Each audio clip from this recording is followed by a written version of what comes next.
Are we going, Sam?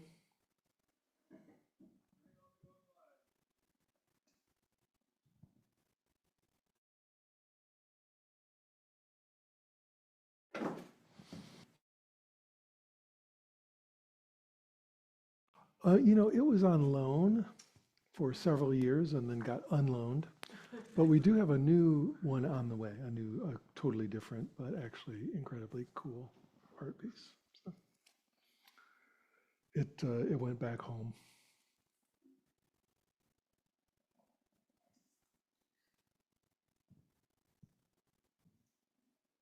Just waiting for the streaming to begin. Okay, no stream. Okay, as long as we ready to go, Tucker? Yes, hello, the internet. Okay. Welcome, everybody, to tonight's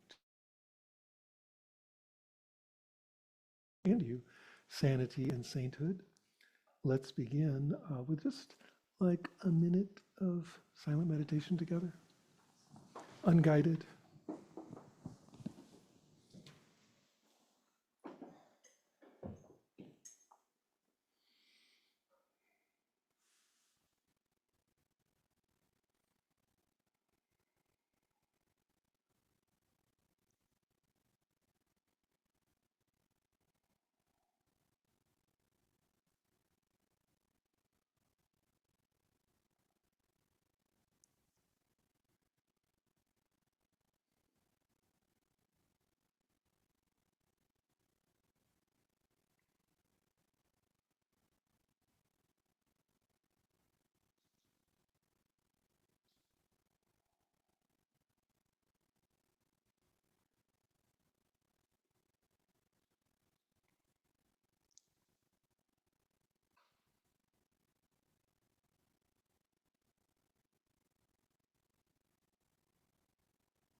World's longest minute.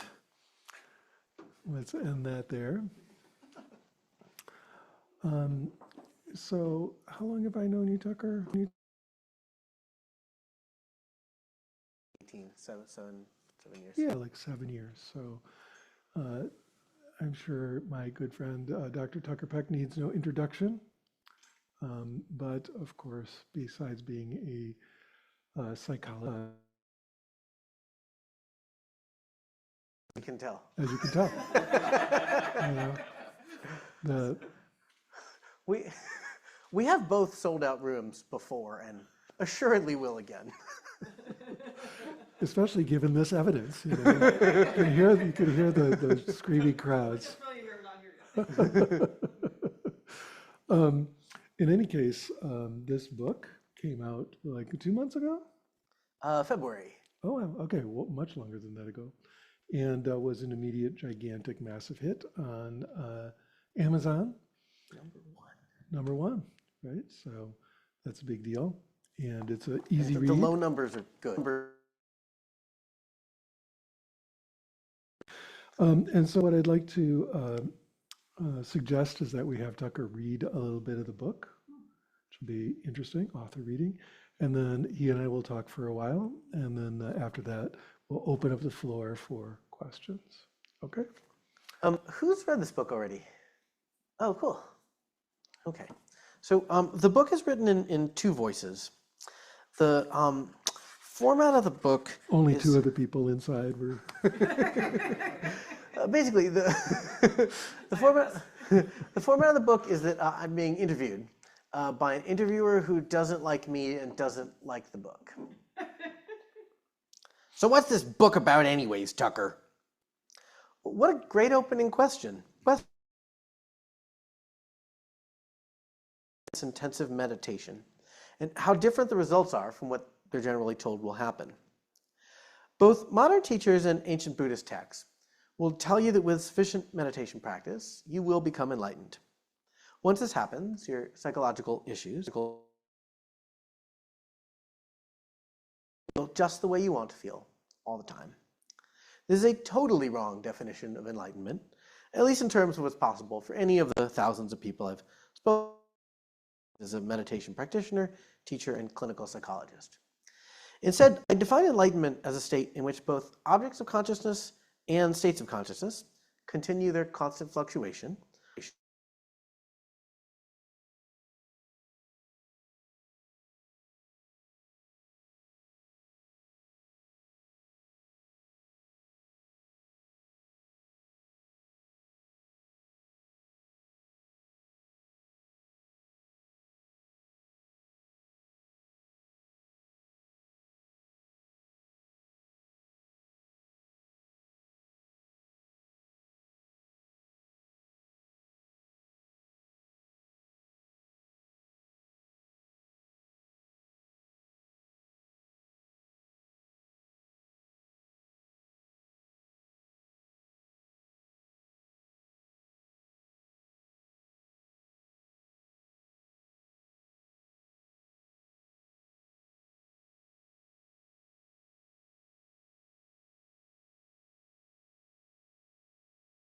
We've actually been doing this since the beginning of time. And to make matters worse, in Buddhist cosmology, time doesn't even have a beginning. While your first retreat might leave you feeling wonderful, over the course of multiple retreats, you might actually start to feel the truth of the idea that you've been walking around acting foolish and insane since the beginning of beginningless time. There's a footnote here that says, I use the word feel here because I don't know what happens after you die or what you were before you were born. It's just that you can feel as though it must have taken multiple lifetimes for your mind to become as confused as it is. Meditation gives you access to deep parts of your psychology that are generally hidden. This will make you wonderfully powerful when you start working on these issues and fixing them. The problem comes if you think that either lots of negative emotions. In fact, your practice is working great if it's giving you clear comprehension. And if you ignore this mental content and just keep meditating, your mind, and frequently your body, will become more and more messed up. I've been a clinical psychologist for my entire career, working with thousands of clients over tens of thousands of hours. I specialize in treating advanced meditation practitioners. I've also taught over 60 residential meditation retreats, so I spent an awful lot of time observing and thinking about the interaction between intensive meditation practice and psychology. What I found is that we need a better map for the changes that happen during meditation and as a result of regular meditation. Gaining clear comprehension, insight into how our psychology works, can be incredibly powerful. When we don't have a map, it's easy to fall prey to the myth that awakening means our psychology disappears. This myth, which is all too common, has hurt many of the students I know. Too many of these regular meditators have become more and more miserable and unstable. Yet they felt the need to hide their problems from their teachers and their community so they could appear to be good little Buddhists, or their teachers have told them it's a dark night of the soul and they should just keep meditating. More on that later. Well, not for you. More on that later in the book. You'll have to buy it to find out more. Goes double for you, the internet. I've also seen this myth do great damage to spiritual teachers. I often ask my students to do a little exercise. Think of the first 10 spiritual teachers who come to mind, and put up a finger for each one you could think of. Now, put down a finger for each teacher who's had a major scandal around sex or money. A bunch of fingers always go down. There are numerous reasons these scandals occur, which I'll get into near the end of the book. One of the most common is that teachers come to believe that since they're so good at meditation, their psychology must be whole and healed, and their actions must be enlightened actions. Instead of developing clear comprehension of all the flaws in their psychology, exist. When you give lots of power to a person who's training not to notice their true motivations, and then surround them with people who think they're enlightened beings, it's unsurprising that lots of problems arise. The solution to these problems, the map I've used in my teaching and clinical practice, is to integrate psychotherapy techniques into meditation practice. Head to a bookstore these days and you'll spot shelf after shelf or webpage after webpage of Buddhist books. However, you may not find others that offer instructions on how to combine intensive Dharma practice with psychotherapy or provide a map of what you might expect to happen when you do. When distinguishing Dharma from psychology, the concept I return to most frequently in this book is the difference between focusing on mental processes and mental contents. Content is what is happening in your mind. Ask you what you're thinking about right now, and you can tell me. In that case, your answer would be the content of your thoughts. I could also ask a huge number of other questions about your thoughts, such as how much time exists between the thoughts, the volume of the thoughts, are they screaming or whispering, what happens to your thoughts as you shift your attention, and so on. All of these questions are ignoring the content of your thoughts and instead focusing on the process of how you are thinking. While it's an oversimplification to say Dharma is about focusing on mental process, whereas psychotherapy is about focusing on mental content, it's close enough to true that I think it's a helpful heuristic to keep in mind as you're reading. Over the course of the book's 5 sections, I'll lay out how I weave the two together in both my Dharma teaching and my psychotherapy practice. I'll start with the Dharma, talking both about the basics of Buddhist thought and practice, as it's come to us through the centuries, and then how it interacts with Western belief systems. I'll describe core ways of approaching meditation and the meditation techniques that my students and I use. I'll also talk about what these techniques do and don't do, and why psychotherapy approaches can address these gaps. Then I'll run you through basic schools of psychotherapy and a few techniques that have become central to my own work and teachings.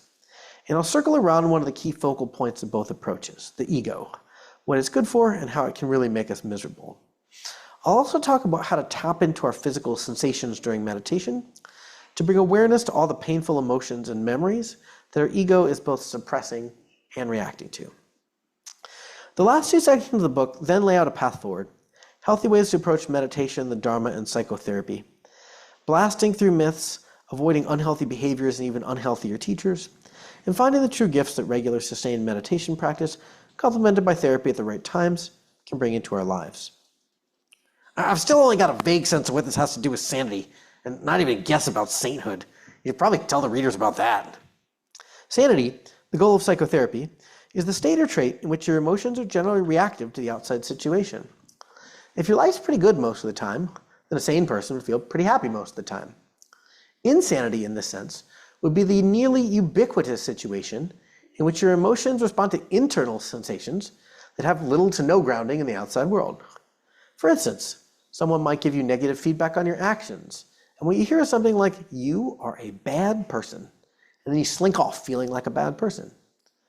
Or the feedback might remind you of someone in the past who disapproved of you, which would trigger the trauma of a horrible childhood relationship as though it were happening right now. Or you might have some tiny pain, but you start thinking the pain might be a huge problem, which it isn't right now. And then your emotions respond as though you're having severe pain. On the flip side, something really wonderful might happen to you, but you're so closed off from your own emotions that you hardly experience any positive internal states as a result. Most of us are responding to things that didn't really happen. Instead, we're responding to fictional things that our mind has invented. I'm defining sanity as a cessation of this, where your emotions track what's actually happening in your life. Sane? I do, in fact, mean that everyone is insane in this sense, yes. The base state of most human minds is insane. Sanity takes training. And sainthood? Sainthood, for me, is the goal of Dharma practice. I define sainthood as a state in which we've overcome all of the internal obstacles to being an exceptionally moral person. This is a much clearer goal than awakening. You'll rarely find 2 teachers who agree on the meaning of that word. Sainthood is a loftier goal, and it's easier to ascertain which students and teachers have made good progress moving toward it or regression away from it. In my own experience, as Dharma helps me decrease my own delusion and cravings, I'm becoming a better person. My aspiration isn't just feel awesome, but to be a really, really good person.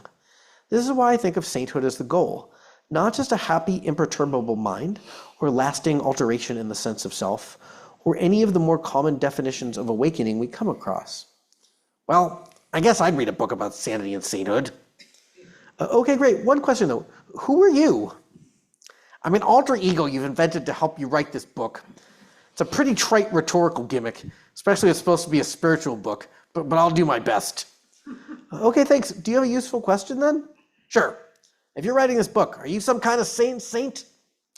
For most of us, sanity and sainthood are directions to move in rather than goals to actually achieve. So the question I always ask in my own practice is, relative to a few months ago, am I closer to these two than I used to be? While I make no claim to either state, not because I'm humble, but because I assure you I haven't reached either state, the answer throughout my 20 plus years of practice has been yes, I'm getting closer. Let me show you what sorts of ideas and techniques can help you do this too. Oh, thank you. So what is this book? He gets meaner, but then you start learning a little bit about his backstory as the book goes on. Some of the original editors thought that this was my inner critic, and they were like, "This is really sad that this is what you're hearing all day." It's like, no, it's just a joke. I just thought it'd be funny if the narrator hates the book. Actually, Well, thanks for reading the intro. It's very cool. So you and I did a podcast where we talked about this book. Yeah. And I bet you have talked to a lot of other interviewers about this book. No, I've been very faithful to you. Right? Absolutely. Thank you. And so the very first thing I want to ask you is, what hasn't anyone asked you that you really like to talk about or want to say about this? Because, Oh man, I didn't come prepared for that I question. know.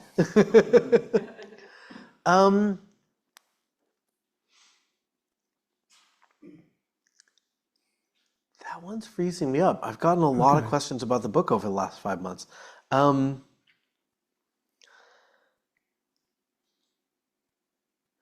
Maybe we haven't talked too much about what progress actually looks like. Okay. So we've got two different tracks here, the progress towards sanity and the progress towards sainthood, and you've, disambiguated them. Are they, does the progress look different? And if so, what does it look like on either track? And where do they overlap?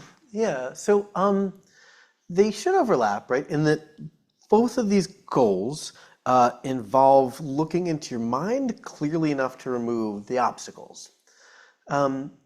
And so basically, pretty much everybody I know would like to be a really good person, right? There are truly bad people in the world, I think, but they tend to congregate. They're at the tops of everything. So if you're not a CEO or a congressperson, you don't meet bad people very often, right? And if you are, we'll do a little meta session for you at the end. So I would like to be a really good person. I don't know if you've ever met these kind of like almost radiatingly saintly people where you're just like in their presence and you feel like completely loved, understood, you can tell them anything. I want to be like that. Don't you want to be like that? I want my gravestone to say world's best husband, world's best dad, and there's some competition, right? This is what I want, and sometimes I'm not getting an A+ in husbandry for the day. Why? There are things in my mind that are screwing me up, that are coming in between me and the goal, right? So will happen, what the path that you walk, as you see how your mind is working, see what the problems in your mind are, and if you're doing it properly, meditation, introspective awareness, helps you see what's going on, and then therapy is one of a number of modalities that can help you fix some of the problems that you observe. So progress I tend to think of as nonlinear, 2 steps up, 1 step back. I was thinking of one guy I know who was, did like a year of retreat over the course of 7 years or something, and then like during his divorce, like smash stuff. That it seems like you can get something really triggers you. So I think of sanity and sainthood not as destinations, in that I may have met one saint once. I talk about her in the book, but it doesn't seem like a thing that happens to very many of us. The last line of the book, at the risk of spoiler, I referenced in the beginning there too, is about judging progress by looking backwards. So looking forwards is, how close am I to sanity? How close am I to sainthood? And I've been at this a really long time, and there's quite a large gap between me and those two things. It's pretty disappointing if I look at how far I am from being able to feel great almost all the time because I have a happy family and things like that, and acting exactly how I want to act all the time. There's a big cleft between me and that. If I look backwards at, how much closer am I to sanity? How much closer am I to sainthood than I was a year ago, 3 years ago, 15 years ago. That like chokes me up every time, reflecting on how much closer I've gotten.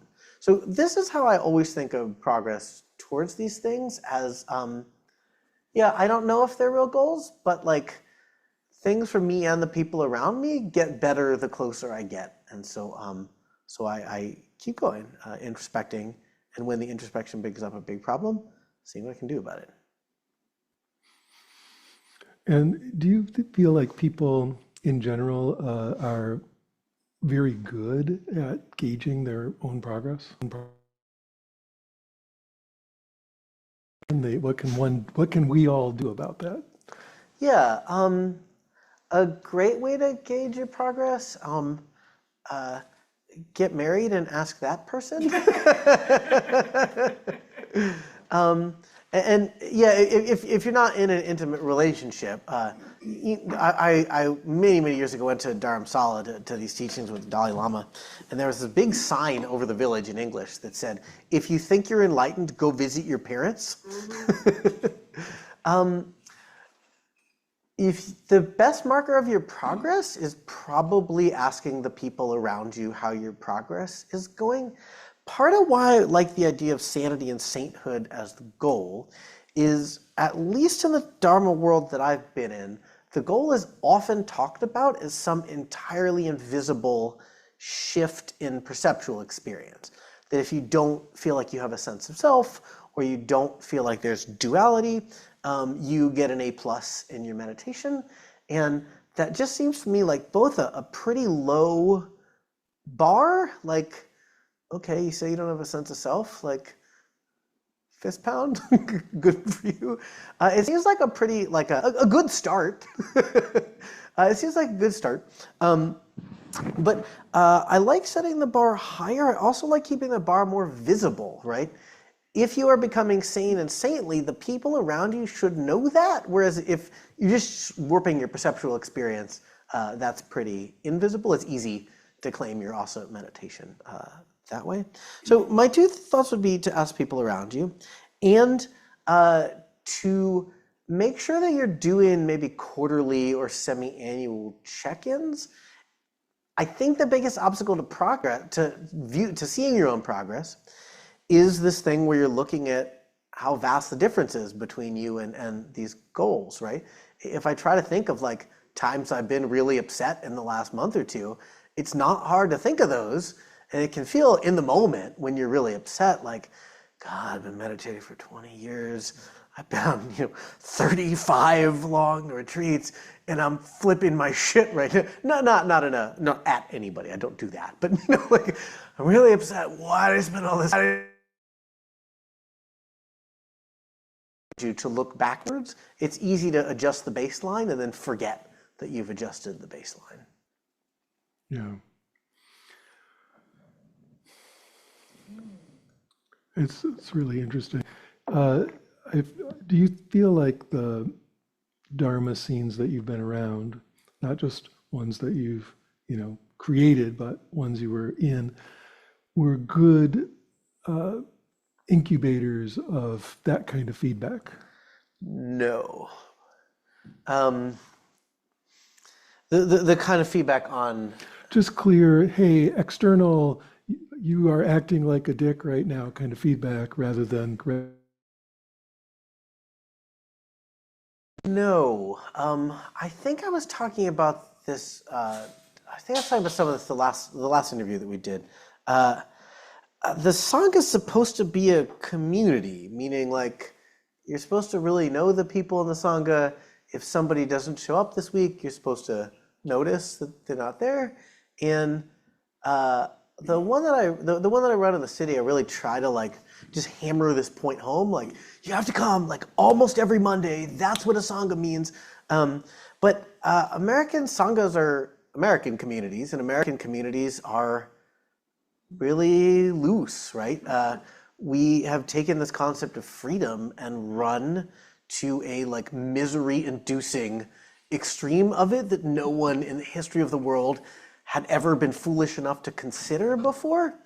And so what community means here is like if it's convenient, like if you're not on a trip, like if there's not something good on TV, what if you're tired?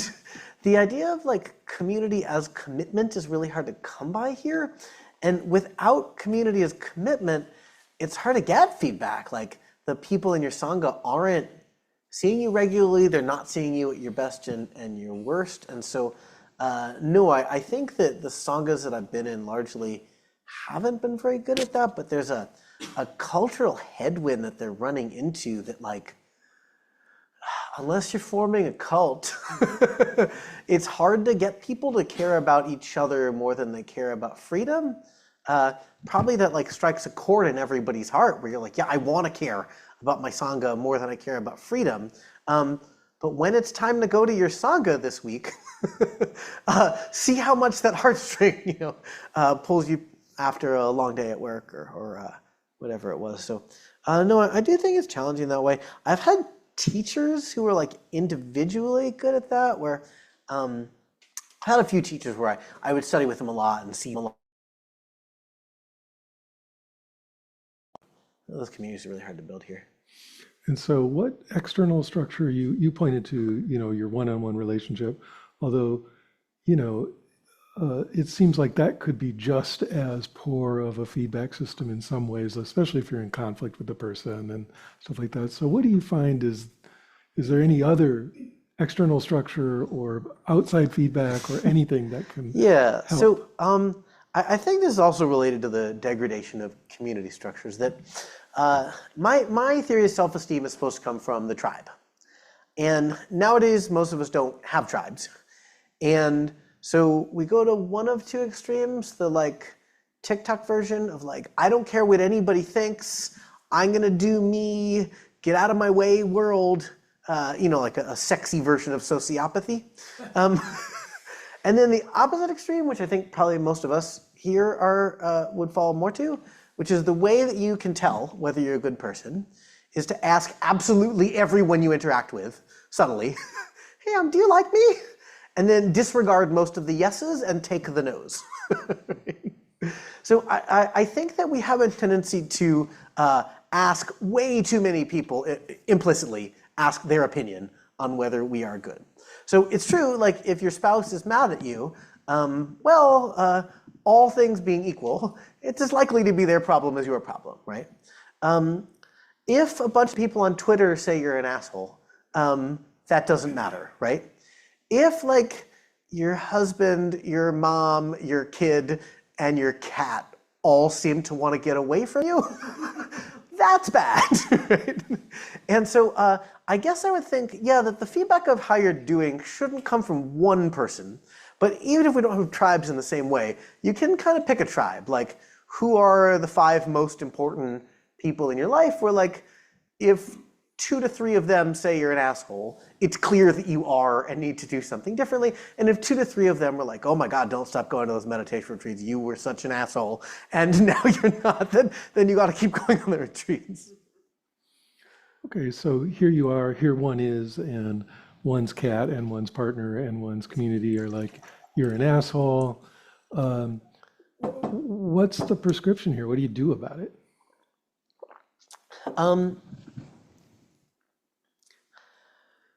Well, asking for a friend. I would not trust your cat's judgment. I am terrified of that thing. She has gone to the great cat beyond. Oh, she has? Yes. My condolences. When did that happen? Embarrassingly long ago. Oh.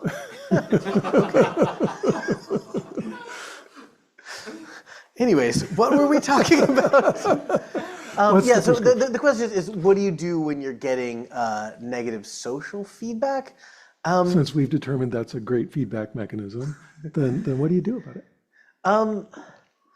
So there's like 2 core competencies that help here, right? One is communication. So I've done a bunch of couples therapies, and I always like tell people I think the biggest predictor of success as a couple is if both of you are able to state and hear the sentence, when you do X, I feel Y. And so there are communication skills like that where You're able to say things, you're able to hear things.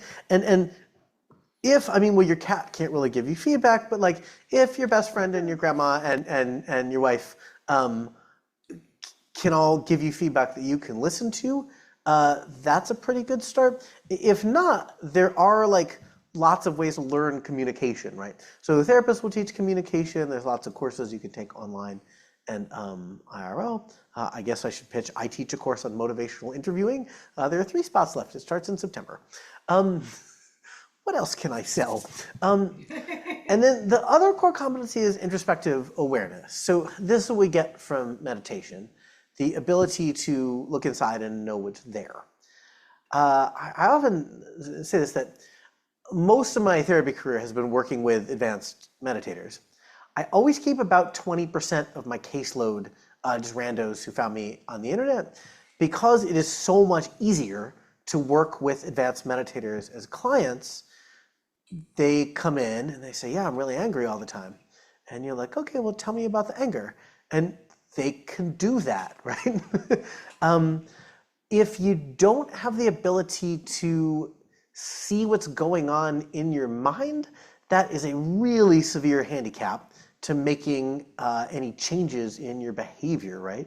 So those would be the 2 core skills to develop. So introspective awareness comes primarily from meditation, I think especially from body meditation. The central part of the book, the like middle part of the book is talking about this. The idea that your emotions are found in the body, they tend to be found in the midline of the torso, and that you see them by looking at a medium size frame, right? So if you look at like this dot on your arm and this dot on your arm and this dot on your arm, that tends to dissolve things into vibration and emptiness. And that's pretty cool, but it doesn't give you any sense of what you're feeling. In fact, it can make that worse, right?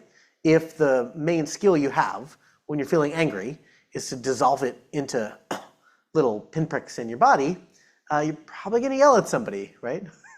So maybe we could almost define mindfulness as something like being able to know that you are angry and then choose what to do about that. And so going too small or going too big, if you just do shikantaza, big open awareness, it's the same thing. It can feel like, oh, anger. It's like a very tiny cloud in an infinitely large sky. Yes, it fucking is! I had a teacher who would do that, who would kind of like give a large Dharma talk on how he had never experienced anger and then like start screaming at me as soon as everybody left the room. So it's looking at the body at like a medium level of analysis. So it's just a simple little body scan is the usual thing I do. So it's move slowly, medium level, divide your body into parts that have anatomical names, right? So in like the Goenka, you're dividing your body into these like, you know, this strip of forehead and then middle nose or something. Feel your head and your neck and your shoulders and regular old body parts. And doing that for about 3 weeks for most people will start bringing on this introspective awareness of emotions, where the negative ones are going to feel like pain, tension, blockage, their color is black or opaque. And the positive ones are the opposite. They feel expansive, luminous, kind of bubbly, the color is transparent. So that's the advice I give to somebody who's getting negative social feedback is like, how is your communication skill? How is your introspective awareness and mindfulness? And there are ways you can train for those things. And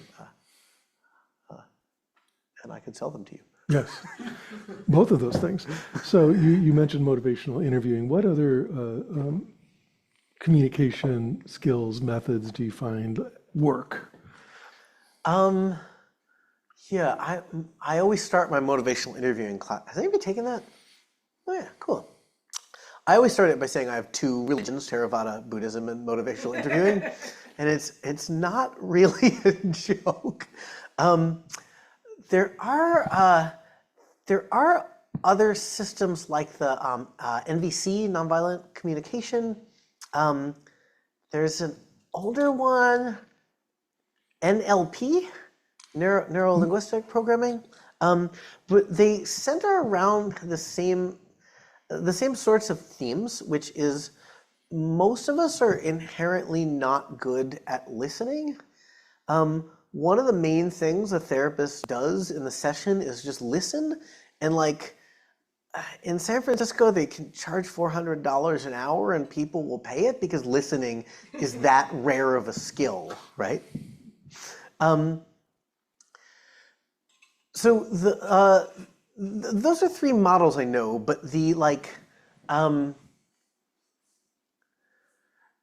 reason I talk about it as religion is the more you do it, the more it starts to feel like this idea of listening is how I want to live my life. It's got like a depth to it where like 20 years in, you're still getting better at it. The motivational interviewing authors talk about it as like dancing, basically, where if somebody says, if somebody says, I'm fat, and they don't look fat to you, right? Well, let them play a little bit of a dance step. Sounds like you're not happy with the way you look, right? And then, of course, somebody could put you too far of a dance step and you don't go with them. But the idea of the dance is like when somebody counters, you, to some degree at least, move with them. So all of these are techniques to draw out from to minimize the degree to which you are lecturing them. I always start my motivational interviewing class with the same example, which is a guy comes into my clinic. This is fake, but a guy comes into my clinic, and I say, "What brings you here?" And he says, "My fucking wife made me come here. She thinks I have a drinking problem. Sure, I drink 30 beers a night. Guy across the street drinks 40. I don't see anybody making him go to therapy. I pay all my bills. Like, I'm doing everything I need to do. I'm not supposed to be here." And so the Dr. Phil approach would be to be like, "What you need to do is quit drinking." And then everybody would cheer, right? and so that's the opposite of listening. In motivational interviewing, this is called the writing reflex, and it's original sin. Rugging? Writing, as in like, well, I know what's right, Yeah, and okay. I'm going to tell you. And it feels very compassionate to be like, hey, 30's too many. Like, you have a drinking problem. You got it. That feels like a very nice thing to do, right? Of course, if that's what I say, we know exactly what he's going to say next, right? He's going to say, "I don't have a drinking problem. I hate you," right? So we want to make sure that he feels listened to, but we also have some leeway over how we make sure he feels listened to. So we could say, "You really don't think you have a problem. It's quite inconvenient for you to come here." And then he would say, "Of course it's inconvenient for me to come here. I have a job. I got kids." We could also say, "It sounds like you think your drinking is fine and your wife is pretty concerned about it." He's going to absolutely feel like I've heard everything he has said. And of course, he's now going to start talking to me about how his wife is concerned. So this is the like religion of motivational interviewing is when you have an edge, like I call it a solved problem. You know, somebody's an alcoholic. I mean, we don't know how we're going to help them get sober, but we know what needs to happen if somebody's drinking that much, right? They're supposed to get sober. And so if we have an edge, there's a way to listen with an edge. And if we don't have an edge, you know, they really don't know if they should get engaged to their partner or something, we can just keep, you know, reflecting back to them, making them feel heard, encouraging them to continue going. And there's like a lack of defensiveness that goes along with that. Slight point of confusion here. You know, this is like, sounds like what you learn how to do in order to be a therapist or whatever. You're saying as a civilian out there, just being a human being, learning to listen in this way does what for us? Oh, I had a Rather married than trying to get people to stop drinking or whatever. I had a married couple take the class with me one time. I guess we've strayed a bit from the book, but I had a married couple take the class with me one time, and at the end they were like, "We learned so much about each other that we never knew. Like, we just weren't listening to each other." There's a tendency, you know, to give advice when somebody comes up with a problem. So yeah, I think listening is sort of like introspective awareness, a skill it'd be good for everybody to have a little bit of. Yeah, okay, that makes perfect sense. Back to the embodied emotion, you know, way back in the day, Shinzen taught us to do this. It was a miracle for me, you know, like literally I was he kept saying, just keep feeling what you're feeling and labeling it. This is leading to a question. And I was sitting there for day after day, and I'm like, sad, sad, sad. And, 2 days later, sad, sad. And finally, at the end of the retreat, I said to my partner, I'm like, I think I'm depressed. And she was like, thank God, you finally figured this out. My God. But it does, but what you described, one is to just be like at that medium level of, focus, like feeling, feeling, feeling, or, oh, this is anger family, this is sadness family, you like labeling what it actually is. Yeah. And I'm curious if you have an opinion about that. Yeah, thanks. That's a great question. So, like I read in the intro there, one of the main themes of the book is this difference between relating to the process of your mind versus the contents of your mind. And what you should absolutely be doing is both, right? So if all you're doing is looking at the contents, as in like if you spend 50 years in therapy, you don't really get sane. You get saner, but you don't really get sane. Like, I have a 1-year-old, and he is so happy all the time. And he's never met anybody who didn't like him, and he just thinks like the world is a beautiful place of happy people who want to give him hugs. And I don't know if you watch TV, but the sort of way that we the sort of way that we expect the world to be as children, it's not that way, right? That this is not a world set up for happiness, and traumas keep happening, and so you can't get totally sane. This entity Tucker is going to have some issues, I would venture forever. If you do this Dharma stuff, which is almost entirely focusing on process, right? So we don't care whether Tucker is sane or insane. We care like, how am I relating to all of this Tuckerness? You don't have to be Tucker all the time, Like, it's okay that he's only sane some of the time, because I only have to be him some of the time. So the idea of relating to process is mostly what we do in Dharma, and it's about transcendence, right? Overcome the self. You can't consistently overcome the self. I mean, maybe a few monks in the world can, and they have attendance because they can't. It becomes pretty hard to function. But you can at least sometimes transcend the self. You can also fix the self. You can get a lot saner. So I think the answer is both. In the labeling practice, there's a way to do it, which is the more common Buddhist way, where you name the sensation and let it go, right? Sleepy, angry, sneezy, dopey, doc. There's a Seven Dwarfs joke in the book as well. So there is some clear comprehension here, right? So in at least the Dharma that I teach, there's always this balance between, on one hand, mindfulness and equanimity, which is like moving away from your phenomena, moving away from what's going on in your mind and body, and then clear comprehension, which is moving into it, seeing what it is. So there is the clear comprehension of, you have to know that you're sad and then know that you're angry, but then you're just dropping it and moving on. This is, there's some clear comprehension, but this is mostly going to be about transcending the self, right? Okay, there's sadness, whatever. What do you got for me next? You can also go into the content, right? Which is, so the way that I usually teach this is give the most specific label you can. So the least specific label would be physical. Tension, pain, openness, bubbles. The middle label would be what I call the primary colors. If you give a kid a list of the emotions, happy, sad, angry, frustrated, primary colors. The most specific is going to be like either secondary colors, your particular blend of the primaries. So in the book, I use the particular blend angry, sleepy, horny. And I've gotten a lot of feedback that I'm not the only one that gets that blend from time to time. Apparently that's a common cocktail. So it can either be Sort of like an emotional complex that's really specific to you, or you can even label like where it's coming from, like angry at my cousin because she drowned my penguin.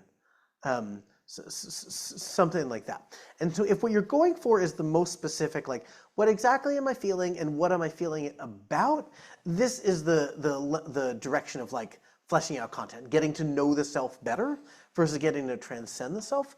The more that you're stabilizing content, interacting with content, the more that you're like getting to know the self. Did that answer your question? I think so. I mean, the main thing that comes up for me is the just like letting it go, letting it go, letting it go. It does boil down to kind of shoving it away, shoving it away, shoving it away, and that doesn't really work. Like it's noticing it and then sitting there and actually feeling it is incredibly important, right? This is the feel, like let's say anger. Okay, this is the feeling of anger right now, and really sitting with that, right? Sitting with that, sitting with that, so that it's not just, oh no, I'm just throwing it away. I was talking to somebody who said like, I want to be one of those macho Dharma practitioners like Shinzen. I don't want to just cry. It's like Shinzen is crying constantly. Yeah, I mean, what are you talking about? It turns out it feels so good to just feel emotions. I've had something the last 3 days going on that's been really stressful, and it just keeps, there's some new twist and turn every couple hours. And yeah, I went into my husband's office today and was like, can I have feelings? And he knows I'm just gonna lie on the couch and like cry or shake. And my kid's grandma is visiting, and so I was like, oh, we have to close the door. Like she's gonna think something is really wrong. She's not gonna know that this is just me having feelings. But it turns out actually just finding your feelings and having them is amazing. It's As well as like transgressive and, you know. yeah, you have to close unless you're at a funeral or a wedding. Those are the only times you can have feelings in public. Otherwise, you have to close the door. Yeah. Yeah, dancing out your feelings, like just saying to your body, hey, you got some feelings, like do what you want to do, and like close the door and cry or yell, or like I wind up doing a lot of like ecstatic dance when I'm by myself, and just kind of dance the feelings out. Why are feelings so forbidden? Yeah, I think there's like probably three things. One is feelings are supposed to be processed in community, and we don't have those anymore. Um, in my therapy sessions, I've so often gotten the idea of like, well, sure, like my boyfriend helped me get through it, but like I need to learn how to get through this on my own. It's like if there's community involved, it doesn't count, right? So I think the reason that we are so fucked up is that. So if you read the ancient Buddhist texts, I mean, they do reference there will be difficult periods on the path. They don't say like you're going to cry about childhood trauma every retreat for 10 years, right? It just seemed like that didn't happen. And their lives were much harder than ours, right? The Buddha says, well, if you want to meditate, here's what you should do. Avoid famine, genocide. Well, they didn't say genocide, but you know, a war, wholesale slaughter, plagues. And I mean, we do have some of those things, but our lives are just much, much easier than theirs, and our mental health seems much, much worse than theirs.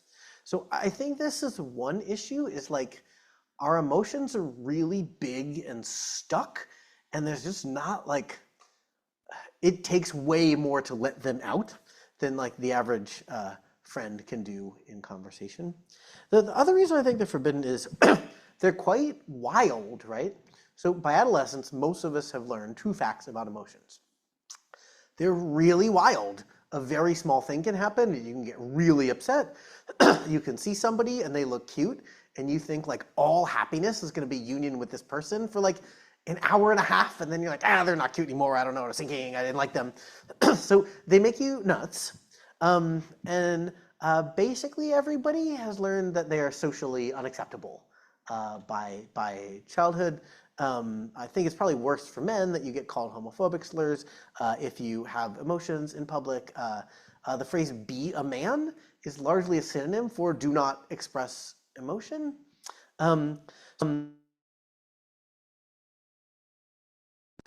Um, they are socially unacceptable, and we don't have a proper venue for like letting them move through it and heal, and so they get stuck. My teacher he's from Denmark. He's white Westerner, but he was a Thai forest monk for decades, and so he helped me with edits of the book. And I said, Who is your teacher? Oh, he asked me not to say his name in public. Okay. He doesn't like getting too many students. So I asked him, like, is this what happens, that you find out how crazy you are? Is this what happens when Thai people meditate? He said, no, not at all. This is more of a Western phenomenon, that it turns out you are completely filled with repressed emotions. So, this framework that we've been talking about of the book and just kind of your totally focused on emotion. Is this the only issue in Sanity and Sainthood? No. So emotion is the psychotherapy angle, right? So it's the content angle. The mantra that I use most in my teaching is to focus on mental, if I'm with my usual students, I have them all say it along with me, is to focus on mental processes when you can and mental content when you have to. It's the thing where you can't really get sane. That's a pretty, you can get saner and saner, and we have. You can actually get like more and more space from this whole like traumatized mammal incarnation that you're in. And so one of the reviews, I don't know if it was on Goodreads or Amazon or something, but one of the reviews somebody posted online of the book was like, Tucker thinks this is like a downer on Buddhist practice, but I found this pretty inspiring.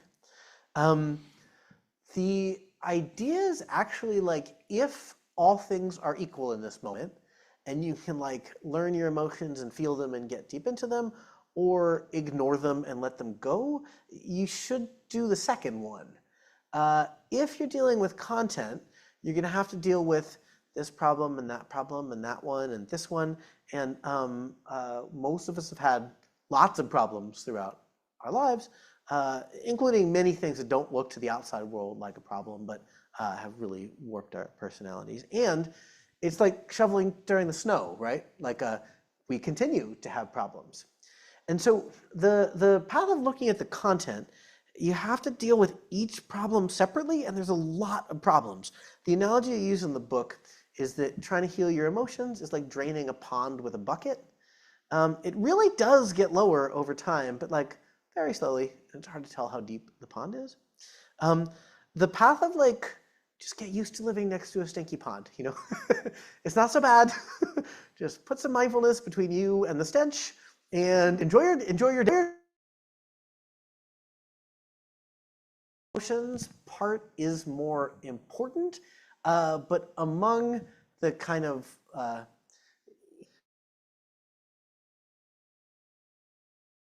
is not, well, say they're not going to buy this book. You can absolutely buy this book. You probably won't finish it, but the book it's a more advanced Dharma book, and so I'm focusing more on emotion because I think the idea of there is a lot of benefit to transcending self and transcending emotion is more well known among the people who are reading the book. But I do think that's the more important of the two. You can transcend everything all in one fell swoop. It's not transcend this thing and that thing. Several times in the interview, sainthood's a myth, and Buddhism is filled with myths, and these are myths, and how do you know that they're myths? Especially since, that is, I've certainly hung out with people for a long time who really did seem to have some of these very supreme qualities. Yeah, so I actually don't think sainthood's a myth. The book talks about I had an adopted grandma who I think was the real deal, an arhat, a saint, or whatever term you might use. I wound up talking about her at most of my retreats. You knew her. Yeah, she was sort of like in love with everyone and everything, and like kind of in lust with everyone and everything. Yeah, it's not that I think it's impossible. It's like uh, a lot of the modern Dharma books that I kind of grew up on, where Daniel Ingram says becoming an arhat. I mean, it was hard, but not as hard as going to medical school. And Chuladasa says, stage 10 of my book is when you feel just the way you want to feel all the time. And not everybody can get there in 1 year. Like, there's some occasional losers who are going to need a little bit longer. So the myth isn't that it's possible. The myth is like, it's possible for lay people on a scale of like less than many decades. I think this line is in the book that like, when the Vajrayana teachings were first, going around, it was like, these teachings were really, really fast. These are like thunderbolt teachings. Enlightenment will only take your whole life. Like, it's that fast. And that was incredibly controversial. Like, no, it's 100 million times slower than that, right? And then in the late 20th, early 21st century, it was like, nah, like 45 minutes a day, and by Christmas, for a guy like you, like, everything will be fine. And I believed that, and it would be awesome if that was true. I don't know who designed these human minds, but like, if there was a suggestion box, I have some things I would put in that suggestion box. So it does seem like a real thing, but as you say, like, if you travel around the world looking for spiritual people, you might, if you're really lucky, occasionally meet one who's kind of there. Who's kind of there. Yeah, I think it's real, but it's very, very rare. And so for the average practitioner, it's a thing to move towards. Yeah, it's interesting, even in Vajrayana texts, again, the speedy way, it's very common to have the 3 levels of students. Okay, and there is a kind of student, the perfectly great student who hears the thing once, and that's it. They're enlightened, and 200 years or something in the whole world, but it does happen, and so they're putting it in there, And then there's the middling student who hears it and then practices for 1 3-week retreat. And then middling. That's the middling level. And then everyone else is the, poor quality student. and it's like you get it that, everyone who's not some kind of savant is the poor. And then and basically it's like, could take many lifetimes. And that's the super fast version, right? Yeah. Yeah, so I think that these, like, my average student is like 27-year-old gung-ho tech bro. Like I've been successful at everything else I've done. Like, I can do a 30-minute meditation at 10. I got shit to do. And so this idea that like, if you're not enlightened by Christmas, you're doing it wrong, you should try harder. This just fucks people up so badly, especially if you're doing it right and you start getting clear comprehension of like, you're a pretty traumatized, wounded person. I started to write a tweet about this, and then I thought it was too like dismissive. But the tweet was like, there's this famous line that before enlightenment, trees are trees. Middle enlightenment, trees are not trees. After enlightenment, trees are trees. It's like before it's narcissistic monsters. Post-enlightenment, they did the best they could. You can see how it's dismissive. Some people's parents were narcissistic monsters, and I didn't want to put down that there are some cruel parents out there. But You'll see. you'll see. I lost my train there. That's okay. All right. I think now would be a good time to switch gears and have folks from the audience ask their questions. Normally, I was going to say, hey, Sam. Okay, great. Oh, yeah. Also, there's a profession that I wasn't aware of until I wrote a book. That profession is typesetter. So when you upload your book to be published, all you do is upload a PDF. And so I wrote in Microsoft Word and try to make the spacing look right in Microsoft Word, and the characters look pretty. Your book looks ridiculous. And Sam was a typesetter for my book. He made my book look like a book. Yay. Thank you, Sam. Thank you. Test. Okay. So I remember hearing somewhere the Dalai Lama was saying that Americans are unique in having very loud inner critics, and a lot of other people in the countries are not as self-critical. Yeah. So I'd be curious to see your thoughts upon like why self-criticism might be really sticky and after a long time of practice, and like Sorry, why self-criticism might... it's particularly sticky, like as an emotion, like compared to like sad or happy or whatever, but like that kind of emotion being sticky, and thoughts on that. Yeah, that's a great question. There was a particular story so my first teacher was Sharon Salzberg, and there was a kind of famous story where she asked the Dalai Lama in public about self-hatred. And then the Dalai Lama starts having an argument with his translator. The translator's telling him self-hatred, and he goes like, no one could hate themselves. And Sharon's like, oh my God, is it just me? Yeah, structure is what makes it so bad here. So I did my training in Arizona. For my residency, I was the only Spanish-speaking therapist at the largest Medicaid clinic in Phoenix, which is like a 50% Spanish-speaking city. And so I got a real clear sense of like Americans versus Mexicans. And it's certainly not like Mexicans are doing better. Not that the Americans are doing better, that it's not a one-dimensional thing, but the like just not being good enough. If you're like deeply embedded in a family structure, people didn't seem to have that as much. So the American model is like, if you get an awesome job in Duluth, you go to Duluth, right? And if your family doesn't live in Duluth, you send postcards occasionally. With the Mexican people I was working with, even a lot of the like very successful Mexican people, it's like, well, if your family lives in East LA, maybe you would go to grad school somewhere, but like you'll go back to East LA and you will marry somebody from your community and you will settle down there. And it's a real bummer. It's a real problem to not have that sort of freedom.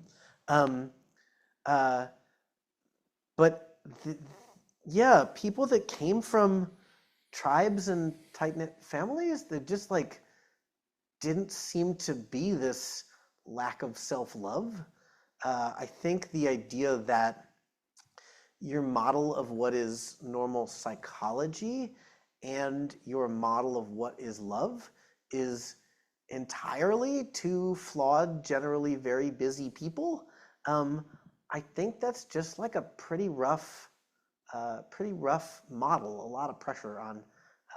It was where I was going with the lighter version of the 3 stages of parenting is like, even if you're pretty good at trying to make your kids feel loved, like it seems like a lot of us grow up.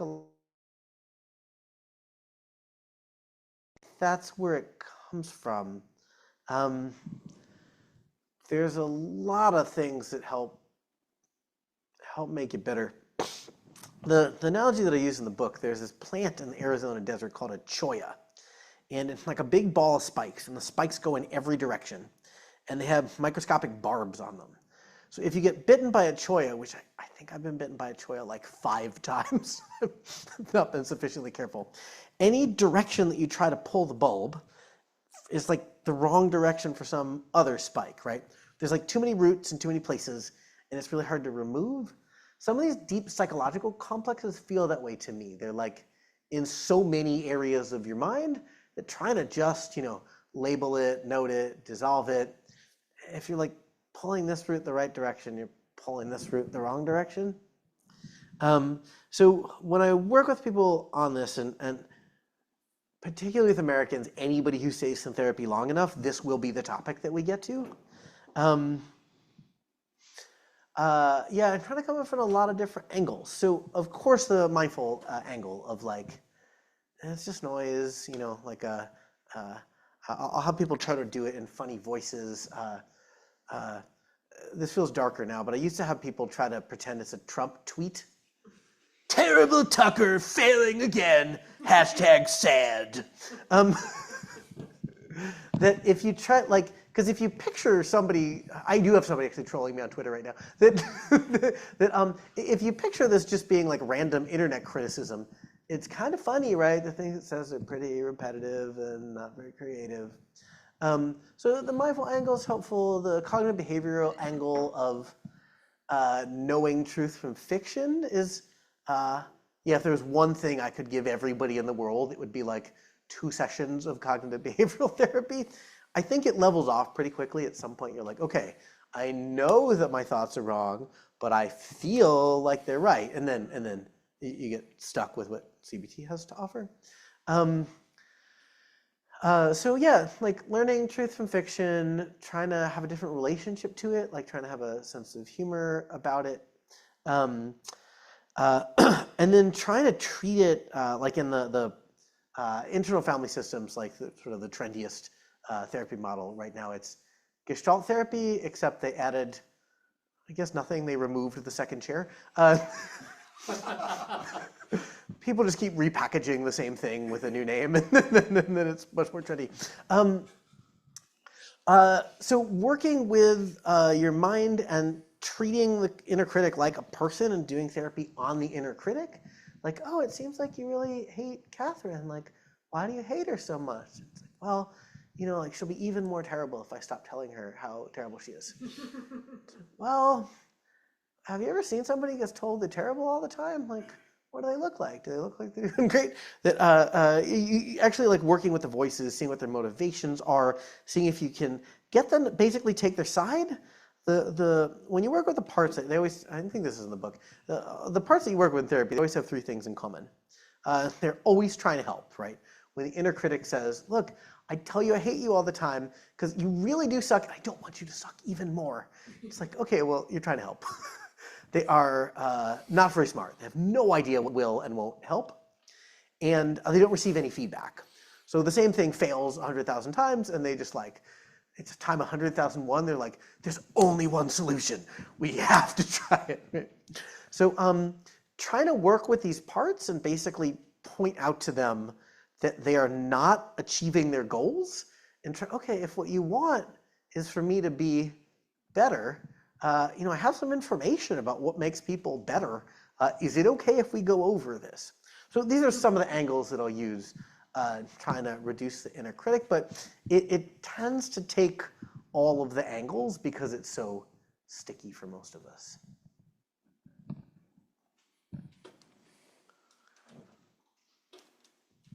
Hello, thank you. With IFS/other, I have had the experience of doing a bunch of that and then at some point feeling like, well, wait a sec, I've just been making more stories through this process of trying to like contain experience in these conceptual imagistic formats. So curious about your thoughts on that. And then that feels like it's also on this axis of like, it feels like there's almost this contemplative skill of seeing clearly, and you're like, wait a sec, I'm making stuff up, I'm not seeing clearly. And this other skill of being clever about how you work with a complex psyche. So I'm just kind of curious about this. Yeah, have you read the book yet? The first 30 pages. So a lot of the book is about the question that you're asking. The rhyme that I use in here, well, I'll get to the rhyme in a second. So most of what you're trying to do with these mental healing practices is a balance, right? A balance meaning this extreme is bad, see if you can stay in the middle. The balance that you're talking about here, the rhyme that I use is hazy versus crazy. So if you get too close to the content, right? If you're doing 3 IFS therapy sessions a week, you now have 30 different characters in your head. The Buddha says you're supposed to go from 1 self to 0. Somehow you're going like up and up and up on selves. That seems like the wrong direction. Crazy is a synonym for reactive, right? Like the problem is you care too much about these stories. Each emotion is causing a big reaction. So crazy here, we could say like the opposite of equanimity, right? If you're getting too crazy, what you want to do is practices to bring in mindfulness and equanimity. So, okay, there's 20 characters in my head. I don't care about any of that. What does my breath feel like? And then it's like, oh no, but wait, we just need to work through this one issue and then we'll be there. And it's like, oh, the delusionally optimistic psychologist character in my head. I don't care about him either.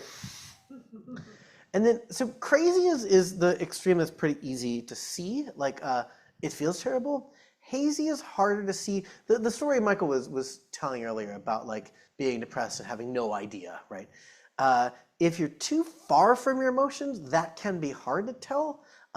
Often you'll find that out when somebody else tells you, like, hey, you're behaving badly or you look lousy. You can also tell because life starts to feel flat. Most of the reasons it's good to be alive are, like meaning, passion, love, connection, joy. These are all the names of feelings, right? And so if you don't feel your feelings, there's like a lot of bullshit you have to put up with to be alive. You gotta make 3 meals a day and figure out what they're gonna be over and over. And the emotions are largely why we put up with the trials and tribulations of life. And if they get too low, if you get too hazy, life just feels really flat. It's not like it makes you suicidal, but it does make you like, if you look or don't look before crossing the street, it's like, shit happens. So versus when the emotions get loud, when the positive emotions get loud, you want to live to be 100 because there's like lots of people you love and stuff you love doing and things you want to see happen and so on. So if you get too hazy, that's when you do therapy or something like it. Go into your psyche and see what's there. The balance point, so if we have a 0 to 10 here, there's this 5 of sati sampajana, mindfulness and clear comprehension, perfectly balanced. You can't really stay there, right? So my thought is like if you're in the 3 to 8 range, do whatever feels right. And if you get outside that range, do the balancing practice. Sorry? Range. Oh, the 3 to 8 range on our 0 to 10 scale here, where 5 is winning. 3 to 7. That was perhaps what confused you. My math was wrong. Yeah, Paul and then Helen. Thanks for writing the book. I really enjoyed it. My question, there's not that many books about kind of like the intersection between psychotherapy and meditation. And one of the other ones that I can think of that is sort of like maybe somewhat analogous to your book is Bruce Tift's Already Free, which I'm sure you've read. No. And, What's the name? Already Free Who's by the author? Bruce Tift. No, I've never heard that name before. Oh, wow. Well, he was Sounds like a he was conjugation of Taft. he was a Changyam Trungpa student, but he's also a psychotherapist. And so anyway, it doesn't matter. The point is, in that book, he kind of has an analogous kind of system to what you describe, where he talks about kind of like he frames in terms of like Eastern and Western systems, that like the Western system is like, I'm going to fix the problem. And the kind of like Eastern perspective is like, I'm going to like fully accept things for the way that they are. And I guess, when you talked about, and throughout this interview, you've been talking about kind of letting go as sort of like the other axis. And I was wondering, like, for example, in your interview with Michael in the podcast, you talked about your own kind of state of like getting to pacification where you fully accept everything as it is. And that doesn't sound like letting go to me. That sounds like letting everything kind of like arise and like be there, maybe not engaging with it. Maybe that's the contrast. But it's not one of just like letting the feeling kind of go. And I was wondering if you could talk about a little bit about this kind of like letting go versus like fully feeling and like how you think about like that axis of like practice. Yeah, in general, first one, then the other, right?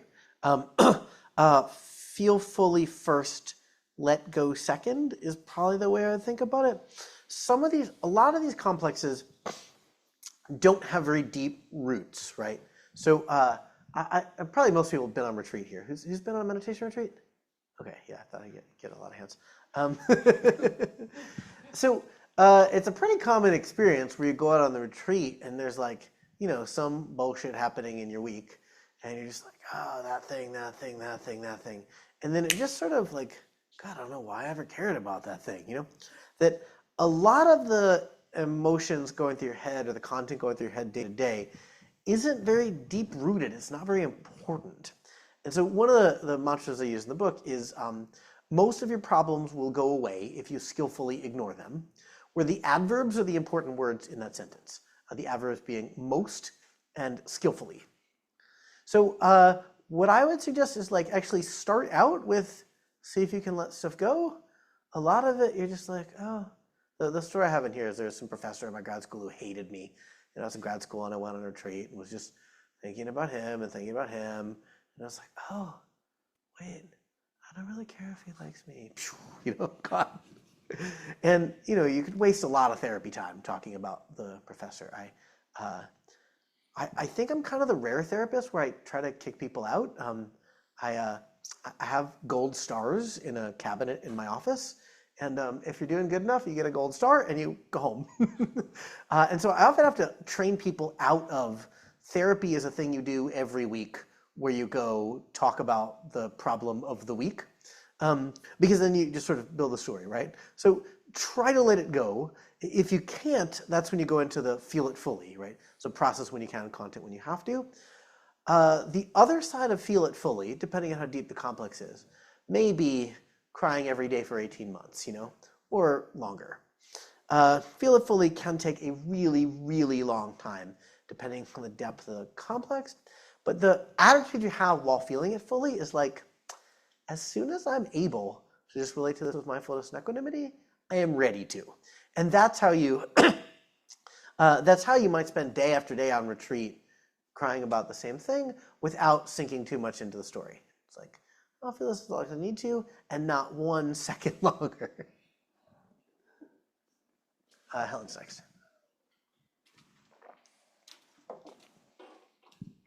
This is a communication question that in my zillion of years doing meditation, I've always had a hard time figuring out how to talk to a meditation teacher about check-in or what's going on, and to be able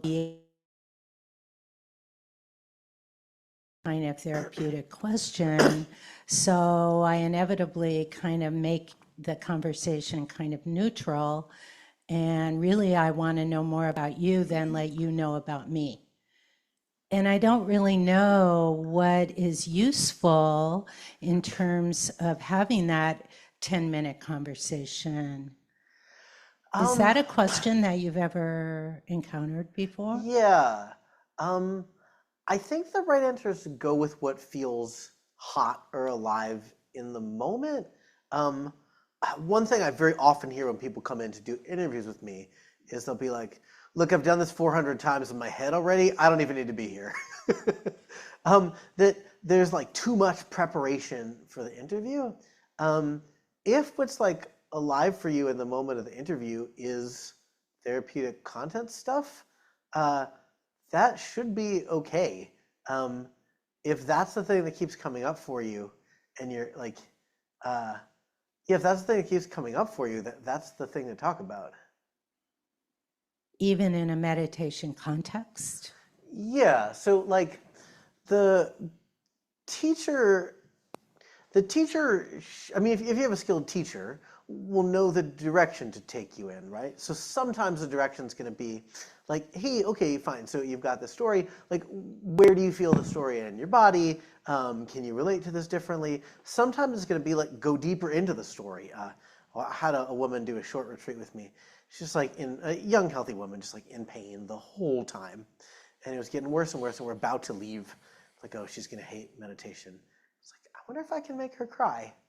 And so in the interview, we just went into the story like deeper and deeper.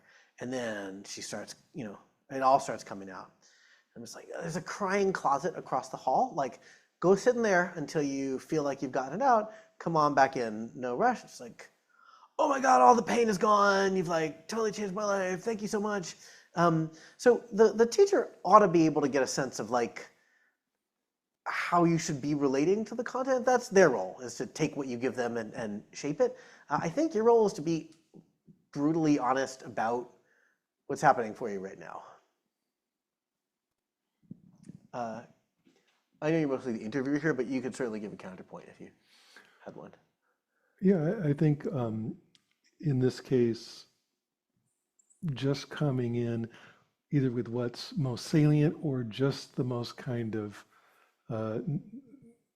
naked, spontaneous, whatever you've got is the best. I agree that sort of being prepared and here's the 3 questions I have, and it doesn't help that much because it's so armored up, and it's really hard to get, as a teacher, it's hard to get a sense of it's harder, I should say, of what's really going on, and it's much better if someone's just like, blah, then you kind of can. So in other words, I'm just recapitulating Also, what you I said. always use the metaphor naked there, and every time I say it, I'm like, is that not the right word? Like, should I not tell people to like come into therapy sessions naked? So I'm glad you used it too. We've got time. It is the psychologically correct word, right? Even though if it's not probably socially acceptable, yeah. I haven't met anybody dopey enough that they thought I meant it literally, Right. conveniently. We could maybe do one more if anybody wants to close this out. Yeah, Ritesh. So you describe, and you said it in the introduction, the path for American meditators or people is, Yeah. what is the path for non-American meditators, Eastern community-based? Is it similar in terms of having that realization? God, it's when I've taught meditation in Australia, I can't believe I get paid for this.